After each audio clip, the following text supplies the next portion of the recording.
Tutol si Senator Cynthia Villar sa panukalang amyendahan ang Rice Tariffication Law sa damdaming bayan. Nagtataka si Villar, author ng nasabing batas, kung bakit pa-aamyendahan ng RTL gayong pa-expire na ito.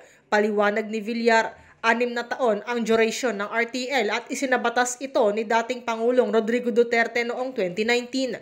Ayon pa sa senadora, hindi rin daw niya maintindihan kung bakit pinag-iinitan ng Kongreso ang RTL. Gayong may pondo naman pambili ng bigas para sa emergency use. Bayang Rice Tariffication Law ang pinag-iinitan, samantalang meron naman tayong National Rice Program na may budget na 30 billion na kung may emergency, they can use that. Sa RTL, inalis ang kapangyarihan ng National Food Authority na makapagbenta ng bigas sa murang halaga oras na may mga emergency. Sa mga pagdinig ngayon sa Kamara, gusto ng mga mambabatas na maibalik ang kapangyarihang ito sa NFA upang ma-stabilize ang presyo ng bigas sa merkado. Ngunit sabi ni Villar, tutol siya rito dahil kasabwat umano sa kartel ang NFA, kaya nga raw inalis sa kanila ang pagbebenta ng murang bigas. I'm not in favor of giving the power to NFA kasi tinanggal na nga yung power na yan.